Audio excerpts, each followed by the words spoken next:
ভয়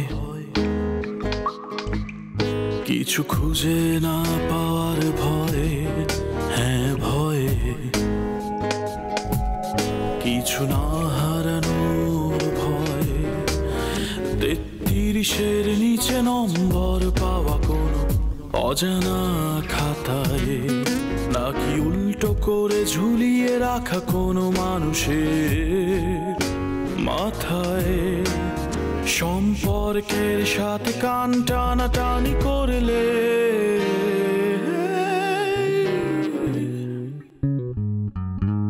সম্পর্কের হবে ক্ষয়, সম্পর্কের হবে ক্ষয়, সম্পর্কের হবে ক্ষয়, সম্পর্কের হবে ক্ষয়।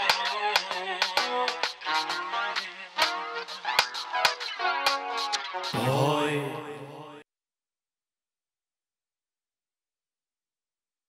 এই যে ধরুন আপনি ঘুরতে পছন্দ করেন, শপিং ভালোবাসেন, বন্ধুদের সাথে আড্ডা মারেন, অবশ্য খরগোশ পোষার একটা দুর্বলতা আপনার আছে, কিন্তু বাবার ভয়ে বাসায় পুষতে পারছেন না।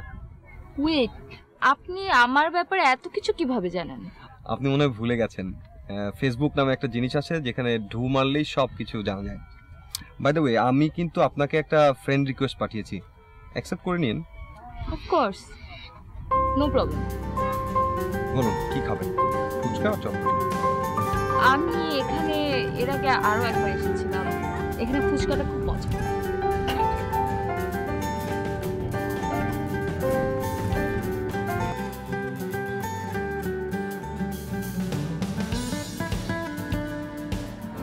ফ্রিজে তো সব খাবার রয়ে গেল, তুই রাতে না খেয়ে শুয়ে পড়েছিলি? হ্যাঁ, খেতে ইচ্ছে করছিল, এটা ঘুম পাচ্ছিল সেটা হচ্ছে না। আর এটা কোনো কথা হলো? সেই কাল দুপুরবেলা খেয়েছিস, তারপর থেকে। সমস্যা নাই মা, খিদা লাগে না, বললাম তো। শোন, এই চা খাওয়া বাদ দিয়ে এখন নাস্তা করবে আয়। মা, খেতে ইচ্ছে করছিল না, বললাম না। খেতে ইচ্ছা করেনি এই কথা বললে কি হবে মা? তুই একবার শরীরটার দিকে তাকিয়ে দেখেছিস? না খেয়ে কি অবস্থা করেছিস? চল আমার সাথে নাস্তা করবি, আমার সামনে বসে তুই নাস্তা খাবি, আয়। মা, খেতে ইচ্ছে করছে না এখন। রাকিন কালকে বাসায় ফেরেনি? না, ওর বন্ধুর বাসায় রয়ে গেছে, কি জানি কাজ ছিল, পরে আর রাতে ফেরে নাই। রাকিনকে একটু বলিস তো বাবার সাথে কথা বলতে। আমার সাথে না কথা বলে না, ও একটু লাজুক, কিন্তু তোর বাবার সাথে তো কথা বলতে পারে। মা, ও পুরো বিষয়টা নিয়ে একটু লজ্জিত, সেজন্য বাবার সামনে যেতে লজ্জা পাচ্ছে। আমরা যেখানে মেনে নিয়ে ভালো আছি সবাই, সেখানে সে লজ্জা করবে কেন? আর কি ব্যবস্থা করলো মা? ওই সায়না শ্বশুরবাড়ির লোকজন এসে যখন নানা কথা জিজ্ঞাসা করবে, তখন কিন্তু আর ভালো লাগবে না। কয়েক মাসের মধ্যে বাসা ভাড়া নেবে বলছে। বাসা নিবে তো বুঝলাম, কিন্তু ওর বাবা মা কবে আসবে?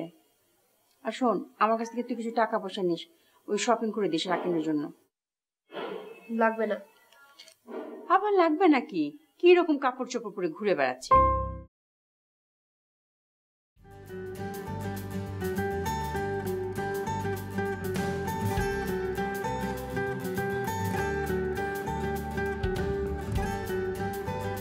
এখানকার ফুচকা আপনার খুব পছন্দ? হ্যালো, আসলে আমি আপনাকে একটা কথা বলতে চাচ্ছিলাম। আপনাকে ছবিতে দেখতে যে সুন্দর লাগে, সামনাসামনি তার চেয়েও বেশি সুন্দর। Okay, thank you. Thank you.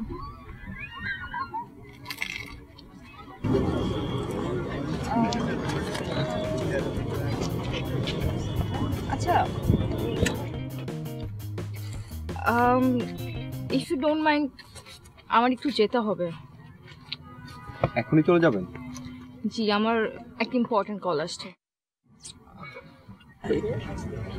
আপনাকে একটা কথা বলি, আপনাকে আমার খুব ভালো লেগেছে, কিন্তু আমাকে আপনার কেমন লাগলো বললেন না যে? মাত্র তো আজকে দেখা হলো, লেটস সি কি হয়। ওকে, বাই বাই।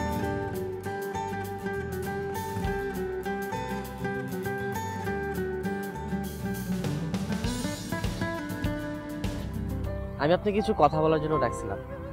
বলো। ওই পান্না ভাইয়ের ব্যাপারে আপনাকে কিছু বলতাম। পান্নার ব্যাপারে? হ্যাঁ, আমি জানি না আপনি কথাগুলো কিভাবে নেবেন, কিন্তু আমার মনে হয় আমার সেটা বলা উচিত আপনাকে। পান্না ভাই মানুষটা আপনার কাছে কিরকম সেটা জানি না। এই আমরা তো জানেন আমরা একটা ব্যাচেলার বাসায় থাকি, আমরা ওই বাসায় 2-3 জন থাকি, এর মধ্যে একজন চলে গেছে। তো এরপরে হুট করে একদিন পান্না ভাই জোর করে আসে মনে করেন আমাদের বাসায় ঢুকছে, সে থাকবে। তারপরে সে মনে করেন যে আবার চিন্তা করতেছে যে বাইরে থেকে আরো কিছু ছেলে পেলেকে বাসায় নিয়ে আসবে, যাদের কাছ থেকে সে টাকা নিবে, ওই বাসায় থাকবে। মানে সে একটু প্রভাবশালী, মানে এলাকার প্রভাবশালী বলতে পারেন তাকে। ওইটা তো জানি। সে সবসময় তার কাছে একটা পিস্তল রাখে, যেটা দিয়ে আমাদেরকে ভয় দেখায়, আমাদের বাসার মধ্যে বারবার বের করে করে দেখায়। আর তার বেসিক্যালি বিজনেসটা কি সেটা হয়তো আপনি জানেন না, সে কিন্তু একজন চাঁদাবাজ।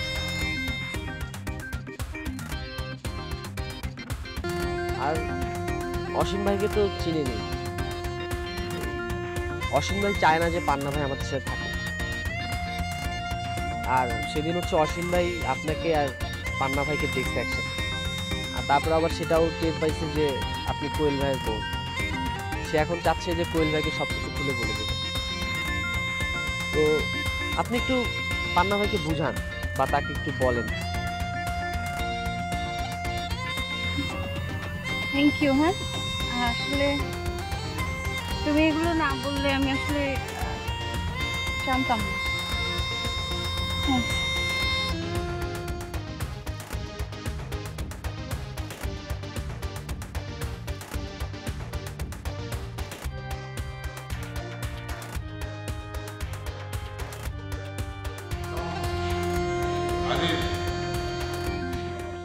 স্যার, তুই সাদে দাস? হ্যাঁ স্যার, যাই তো, মাঝে মাঝে তো যাই। কেন স্যার, কোনো সমস্যা? সাদে কি করিস? ঘাস কাটিস? স্যার, আমার তো এটা কাজ, অসুবিধা, মানে ঘাসগুলো বড় হলে তো আমি সবসময় কেটে রাখি। সবসময় কাটলে পরে ঘাসের অবস্থা কেন? ঘাসগুলো বড় হয়েছে, ওগুলো কাটতে হবে। ও স্যার, আসলে হচ্ছে কি, ভুলে গেছি কয়েকদিন ধরে কাটতে। আচ্ছা, আজকে বিকালে গিয়ে আমি কেটে দেবো, কোনো সমস্যা নাই স্যার। ঠিক আছে। স্যার, কি হলো? স্যার, ওই ছাদে কি আজকে গেছিলেন নাকি গতকাল? আজ গতকাল মানে? আমি তো ছাদে রোজই যাই, আজকাল আবার কি? না মানে স্যার, ছাদে কি নতুন কারোর দেখছেন? নতুন কারো? কই না তো। না মানে আমি তো স্যার মনে করছিলাম যে আপনি হয়তো দেখছেন, কারণ আপনি তো সবসময় খোঁজ খবর রাখেন এই ফ্ল্যাটের সবার কে আসলো গেল না, তো আপনি তো কিছুই জানাইতেছেন না। এই সবসময় কে আসলো কে গেল সে খোঁজ কি আমার রাখার দায়িত্ব? তুই গেটে থাকিস, তুই রাখবি, তারপরে রেখে কি হলো না হলো সেটা আমাকে জানাবি, এই তো। না স্যার, আমি তো সবসময় খোঁজ খবর রাখি, এই জায়গায় কে ঢুকলো না ঢুকলো সবই রাখি। হ্যাঁ, আপনিও তো আগে রাখতেন, এই কারণে আপনার জিজ্ঞাসা করলাম। না না, এগুলো আমার ঠেকা নাই, তুই রাখিস, ঠিক আছে? স্যার কি স্যার, এত বড় একটা ঘটনা ঘটে গেল, আপনি কিছুই জানেন না? এত বড় ঘটনা? কি ঘটনা? কি ঘটনা ঘটছে? কি ঘটনা ঘটছে? না না না স্যার, না না স্যার, কি ঘটনা ঘটছে সেটা বল, খুলে বল। না না, আসলে কিছুই ঘটে নাই, এমনি বললাম আর কি। কিছু ঘটনা থাকলে তখন তুই পেঁচাচ্ছিস কেন? স্যার, স্যার আসলে একটা ঘটনা ঘটছে, নতুন একজন আসছে, নতুন একটা হচ্ছে মহিলা এসছে স্যার। মহিলা কোথায়? ওই ব্যাচেলরদের ওখানে? এরকম কি কি কে আসছে, কোন মহিলা সেটা স্পষ্ট করে বল। না আসলে হয়েছে কি স্যার, ওই যে না কেউ আসে নাই, আমি আসলে ভুল করে বলাছি আর কি, আমারই ভুল হয়ে গেছে স্যার। তুই কি দাঁড়ায় দাঁড়ায় স্বপ্ন দেখছিস নাকি?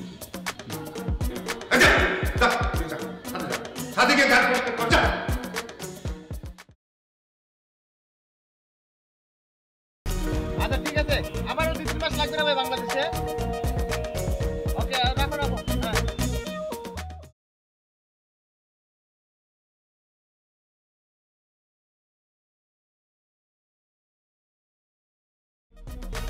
আপনাকে এই অ্যাপার্টমেন্টে কখনো দেখছি বলে তো মনে হয় না। হ্যাঁ, আমি এখানে দোতলায় থাকি। দোতলায়? হ্যাঁ, ফখরুল সাহেবের ওয়াইফ।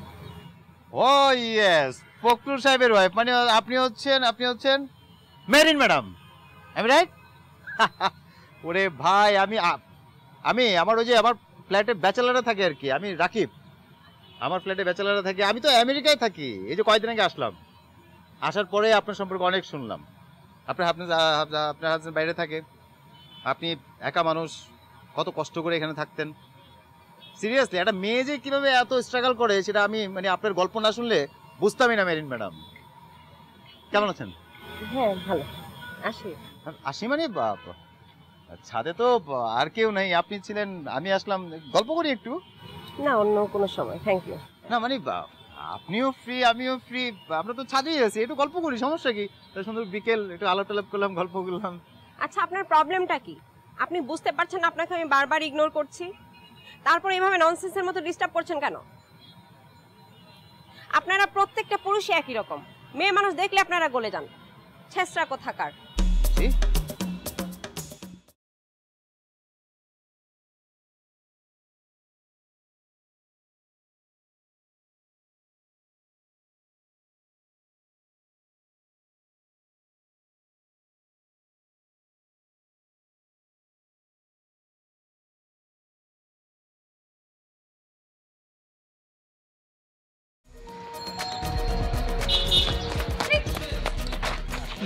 ফোন ধরতেছো না কেন? কেন ফোন ধরতেছো না? তোমার প্রবলেমটা কি? রাস্তার মধ্যে ভাবে টেনে আনলো কেন? আমার প্রবলেম কি? আমার প্রবলেম কি? তোমার প্রবলেম কি? তুমি ফোন ধরতেছো না কেন?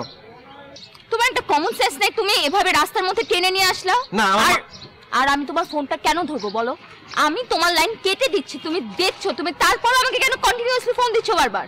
ও মানে এখন আমার ফোন তুমি কেন ধরবা সেই প্রশ্ন পর্যন্ত চলে আসছে। তুমি আমার ফোন ধরবা না, তুমি কার ফোন ধরবা? তুমি কার ফোন ধরবা? কিসের বিধি? তুমি আমার লাইফে আমাকে ছাড়া তোমার কি এত ইম্পর্টেন্স কাজ আছে? শোনো, আমি তোমাকে একটা গুড নিউজ দেওয়ার জন্য ফোন দিচ্ছিলাম, তুমি তো ফোনই ধরলা না।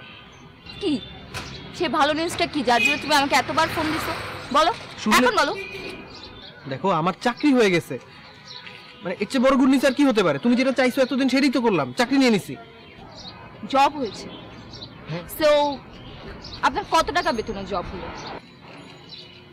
না, ইনিশিয়ালি 25,000 টাকা, কিন্তু 6 মাস পরে এটা অনেক বেড়ে যাবে। জাস্ট স্টার্টিং তো, 6 মাস পরেই কনভার্সন দিয়ে দিবে। 25,000 টাকা?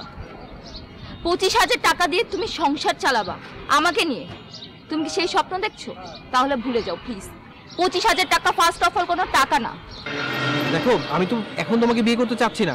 6 মাস পর যখন কনফার্মেশন হবে তখন তো বেতন অনেক বেড়ে যাবে, আমি তখনই তোমাকে বিয়ে করবো। আর এখন জাস্ট তোমাকে গুড নিউজটা দিতে আসলাম যে জাস্ট 6 মাসের দিতে ব্যাপার।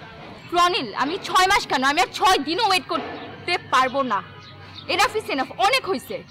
ওয়েট, এনাফ ইজ এনাফ বললেই তো হবে না, তোমার আমার সাথে এতদিন রিলেশন, তোমার তো এটা কন্টিনিউ করতে হবে। আর তুমি যেটা চাইছো যে জব তো নিছে, আর কি করবো?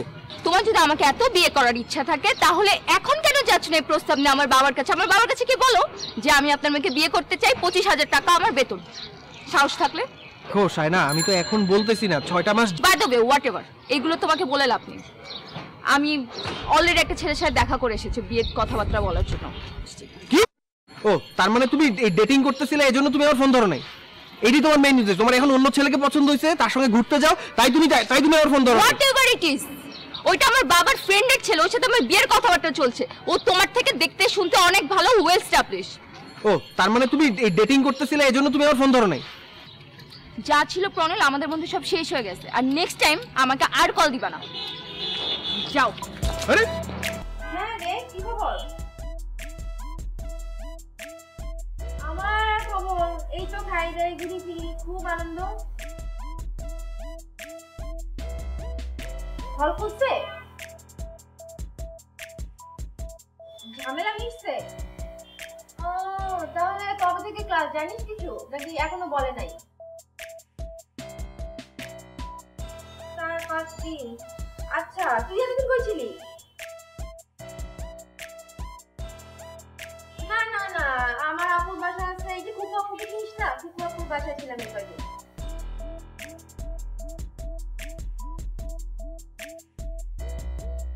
হলে তো 4-5 দিন পরেই আসি যখন ক্লাস শুরু হয়। আর শোন, এই যে সোনিয়া যেন আমার রুমে আর না থাকে।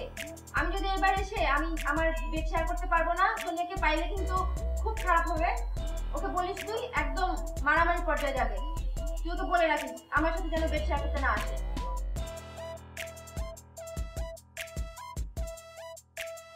না না, আমি এই মেয়েটা যে কি সমস্যা, আমি তোর সাথে বেড শেয়ার করবো, তাও এই মেয়ের সাথে আমি করতে পারবো না, একদমই পারবো না। আচ্ছা আচ্ছা, আমি ক্যাম্পাসে এসে তোকে ফোন দিব। আর তোর নতুন বয়ফ্রেন্ডের খবর কি রে? দেখ চালা কি আর করার। এইসব ঝামেলা করিস না বুঝছিস, এই ছেলের সাথে চালাই যা কিছুদিন। আর ক্যাম্পাস আসলে ফোন দিব না। আচ্ছা হ্যাঁ, বাই। আপু আমার চা দিলা না তো? আর আমার তো হল খুলছে, তোমাকে তো আর বেশি দিন জ্বালাতে পারলাম না।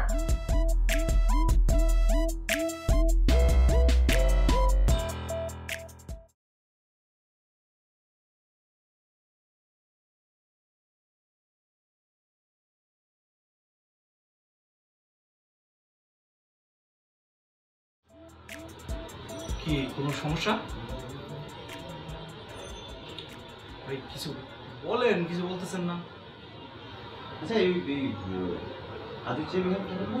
হ্যাঁ আজিজ সাহেব তো থাকেন, আজিজ সাহেব তো এই জায়গায় ডিউটি পালন করেন, আমি তো আজিজ। ও না না না, বুঝলাম না ভাই, কোনো সমস্যা নাকি?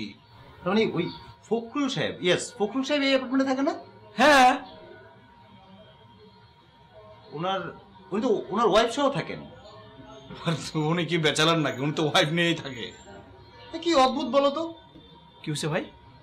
আমি ছাদে গেলাম, একা মানুষ একটু হাঁটাহাঁটি করবো, হঠাৎ করে একজন মহিলাকে দেখলাম, খুব ইন্টারেস্টিং, ওনার সাথে কথা বললাম। যে উনি বললেন উনি ফখরুল সাহেবের ওয়াইফ। তো ফখরুল সাহেব ওয়াইফ মানে তো হচ্ছে মেরিন ম্যাডাম। হ্যাঁ, আমি ওনার সাথে মেরিন ম্যাডাম নামে কথাবার্তা বলতেছি, বললাম সেই হঠাৎ করে কথাবার্তা এক পর্যায়ে উনি রেগে গিয়ে আমাকে যা তা ব্যবহার, মানে আমি তো বুঝলাম না কেন এরকম ব্যবহার করলেন কেন। ভাই আপনি তো ভেজাল লাগাই দিচ্ছেন।